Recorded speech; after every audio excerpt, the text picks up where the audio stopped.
देखिए, डीएमके हो या कोई भी पार्टी हो, इस पर कविता जी मैं हर उस पार्टी को, हर उस राजनीतिक दल को ये चेतावनी देना चाहता हूँ, एक सनातनी होने के नाते और एक ज्योतिषी होने के नाते, कि मैं खुद बर्दाश्त नहीं करूंगा। अब क्या समय आ गया है दक्षिण भारत में कमल खिलने का। नमस्कार, मैं हूं आपके साथ कविता राणा और मेरे साथ आज मौजूद हैं आचार्य राकेश चतुर्वेदी जी। आपका स्वागत है सर। नमस्कार कविता जी, नमस्कार दर्शकों आप सभी को। आज हाल ही में डीएमके नेता सेंथिल कुमार ने एक बड़ा बयान दिया है। उनका बयान ये है कि भाजपा की ताकत हिंदी बेल्ट राज्यों में ही जीतने की है और इन राज्यों को हम गौमूत्र राज्य कहते हैं, यानी कि यहाँ पे हिंदी बेल्ट राज्यों की तुलना उन्होंने गौमूत्र राज्यों से कर दी है, जिसका मतलब साफ है कि सनातन पर एक बार पुनः प्रहार हुआ है। अब सवाल ये उठता है कि आखिर कब तक साउथ की राजनीति से सनातन को चोट पहुंचाई जाएगी, बताएं।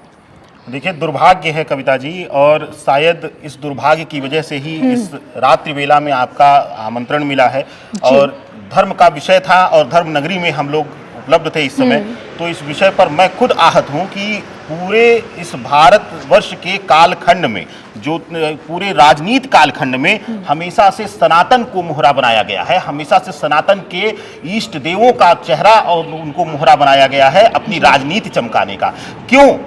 क्योंकि उसका कारण है कि दक्षिण भारत में भी एक बार फिर से सनातन वापस आ रहा है और सनातन जागृत अवस्था में आ रहा है और बीजेपी का जो परचम लहराया है उस परचम से आहत हुए हैं लोग। ये लोग आहत हुए हैं और मुझे दुख होता है ऐसे कुबुद्धियों के ऊपर कि वह सनातन के इस गूढ़ रहस्य को आज तक नहीं समझ पाए हैं, जो कि आज जो जटिल से जटिल विज्ञान भी आज हमारे इस सनातन के सूत्र पर गौमूत्र से लेकर गौसेवा तक अब आश्रित हो चुका है और उसी को अपनाने पर मजबूर हो चुका है। लेकिन दुर्भाग्य ऐसा है कि हमारी धरा पर ही हमेशा सनातन को अपमानित किया जाता है और हम जनता, हम आम लोग जो सनातन को मानते हैं वह लोग शांत होकर बैठ जाते हैं, सुनकर आहत होकर अपने अपने घरों में बैठ जाते हैं। लेकिन समय आ चुका है, मैं एक ज्योतिषी के रूप में, क्योंकि ज्योतिष को धर्म की नेत्र कहा गया है, धर्म का नेत्र माना गया है, इसलिए मैं बर्दाश्त नहीं कर पाया और इस समय बोलने पर मजबूर हुआ हूं कि जो भी कृत्य है, जो भी यह भाषा का प्रयोग किया जा रहा है गौमूत्र का, हमें लगता है कि उनकी कुबुद्धि अब काम नहीं कर रही है और वो मजबूर हो गए हैं धर्म का सहारा लेने के, धर्म को अपमानित करके अपने चेहरे को चमकाने के लिए। कविता जी, तो गौमूत्र की तुलना राज्यों, हिंदी बेल्ट के राज्यों की तुलना गौमूत्र से करना, डीएमके इससे पहले भी उनके जो बेटा था स्टालिन के जो बेटे उदयनिधि स्टालिन, वो भी बड़ा बयान दे चुके हैं इससे पहले कि सनातन को खत्म कर देना चाहिए। ये एक डेंगू मलेरिया, इसे एक जानलेवा बीमारी से उन्होंने इसकी तुलना की थी।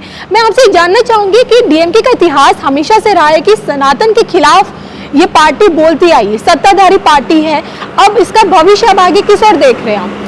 देखिए, डीएमके हो या कोई भी पार्टी हो, इस पर कविता जी मैं हर उस पार्टी को, हर उस राजनीतिक दल को ये चेतावनी देना चाहता हूं, एक सनातनी होने के नाते और एक ज्योतिषी होने के नाते, कि मैं खुद बर्दाश्त नहीं करूंगा। हमें लगता है कोई सनातनी बर्दाश्त नहीं करेगा। हालांकि मैं इसमें सौभाग्यशाली कहता हूं कि मुझे डीएमके नेता ने कहा कि मैं नॉर्थ से हूं, उत्तर भारत से हूं और मैं गौमूत्र राज्य से हूं। गौमूत्र की कीमत आप भी समझ रहे हैं और क्यों आप संस्कृत पर आने को मजबूर हैं। संस्कृत भी उसी सनातन की दी हुई भाषा है, मातृभाषा मानी जाती है। सभी भाषाओं की उत्पत्ति उसी संस्कृत से हुई है और आज साउथ के लोग उसी संस्कृत को अपनाने पर मजबूर हुए हैं और साउथ के साथ साथ विश्व में लोग अपना रहे हैं। और जिस गौमूत्र का वह जिक्र कर रहे हैं, जिसको वो घृणित मान रहे हैं, मेरा सौभाग्य है कि मैं उसको पाता हूं और उसके जो मूल है, उसमें जो तत्व हैं, उसका मैं पान करता हूं। क्योंकि गौमूत्र को आज विश्व में विज्ञान ने भी कहा है कि जो शुद्ध देसी गाय अपने यहाँ कही जाती थी, और उनका गौमूत्र और उनके दूध में कुछ ऐसे तत्व हैं जो हमारे अंदर कैंसर जैसी बीमारियों से लड़ने में हमें मदद करते हैं। और आज इस पर विशेष रूप से विज्ञान खरबों रुपए शोध कर रहा है। तो क्या डीएमके नेता कहेंगे कि विज्ञान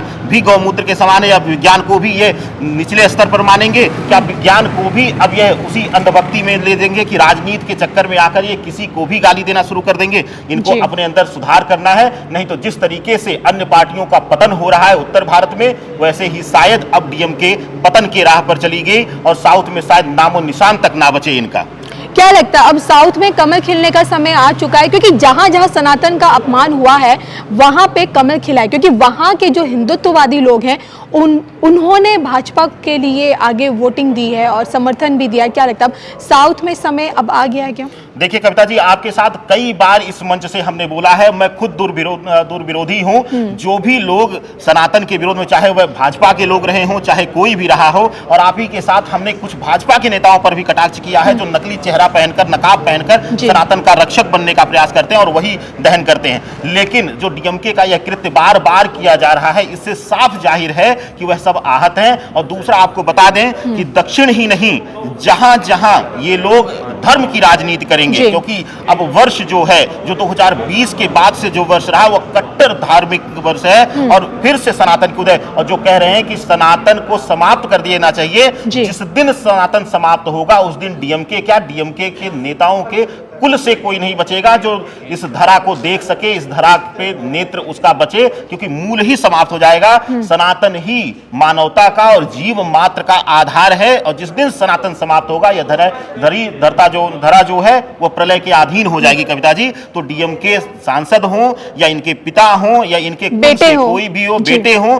कोई भी हो, अगर यह मानता है कि सनातन या गौमूत्र घृणित है, तो ये इनके मन का यह तुच्छ सोच है और अज्ञान है। ये इनको, हमें लगता है कि दक्षिण भारत में तो कविता जी आप जानती हैं, हम जानते हैं कि हमारे उत्तर भारत से ज्यादा संस्कृत भाषा का प्रयोग होता है। वह लोग सनातन को लेके हैं कट्टर, तो क्या उस संस्कृत भाषा को भी ये त्याग देंगे? क्या उसको भी यह गंदा और घृणित कहेंगे? क्या उसको भी ये मानेंगे कि वहां पर परिवर्तन होना चाहिए? तो परिवर्तन अगर मानते हैं तो पूर्ण रूप से करें, लेकिन सनातन को या गौमूत्र को किसी भी तरीके से इस घृणित भावना से, और उत्तर भारतीयों को इस घृणित भावना से देखना या उसके बारे में कटाक्ष करना इनके राजनीतिक पतन का कारक बनेगा। आज इसी धर्मनगरी की धरा से मैं कहता हूं, दक्षिण भारत में भी ये कमल खिलाने पर मजबूर हो रहे हैं। चलिए, आपको क्या लगता है सनातन के प्रति जो नफरत फैलाई जा रही है, उसके खिलाफ जो विवादित बयान दिया जाता है, वो भी साउथ दक्षिण भारत की तरफ से, खासकर जो डीएमके नेता देते हैं, वो कहां तक सही है? कमेंट करके बताइएगा जरूर। और इसी के साथ हम दोनों को दीजिए इजाजत। नमस्कार।